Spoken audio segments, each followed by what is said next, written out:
Yeah, my name's Lominda Afedraru. I come from Uganda. I'm a science freelance journalist, basically attached to the Monitor newspaper. But I do freelance for other scientific magazines within the country and outside the country, one in Nairobi, one in the USA. And I enjoy communicating science with a bias in agricultural science, basically plant genetics. I've been doing this for at least for the last 5 years. But before I went into that, I was involved in legal reporting, but a staff at the Monitor newspaper. But because I had passion for communicating science, I had to do away with the staff beat and became a freelance.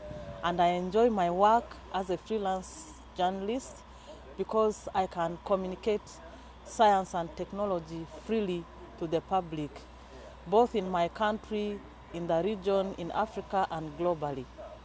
So why I joined the Biosciences for Farming in Africa? Previously, I attended similar fellowships. I attended one that was sponsored by the World Federation of Science Journalists, and it was looking at all aspects of science, health, agricultural science, environment, information technology. But because I have been having this passion for agricultural science, after we finished this fellowship, I opted basically to communicate agricultural science, particularly biotechnology, looking at how the scientists are doing it in the lab, in the greenhouses, and in the trial fields. In Uganda, I think the country is leading the East African region, if not the entire Africa, in doing research on biotech crops, where they are basing their research basically on basic crops within the country like cassava, sweet potatoes, maize, and then banana in particular, which is favored a lot in the country, mainly because due to the climate change effects that are affecting the entire globe, Uganda being one, and Uganda being looked at as one of the endowed countries in natural resources. It's harboring one of the most deadly pests and diseases that are affecting these crops.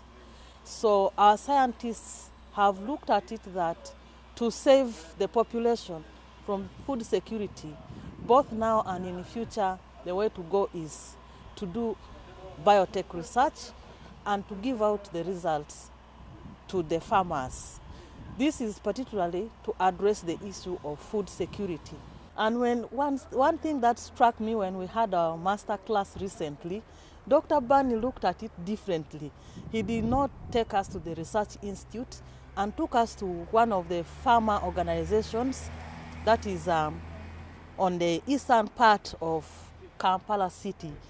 And I made it a joke with him that, how comes today you are taking me to a place I have never known? And he said, yeah, at this time I have beaten you, thumbs up, because each time where I take you, you already know the place.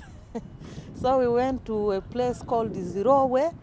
We looked at how farmers have organized themselves to do the activity commercially. We got a farm youth group whom commercial farmers use, commercial farmers who live in the city. They use them by use of Nokia, the Nokia phone. They give them calls through the farm organization, and these boys go and do agro input services for the farmers on farm. It was something different from the biotech aspect, and when I did this story, the public was impressed, and I got a lot of feedback where people are calling me in, where can we get this youth and so on. So for me, I thought that was thumbs up. It is looking at agricultural science as well as looking at the farming aspect. How is it impacting the rural farmers?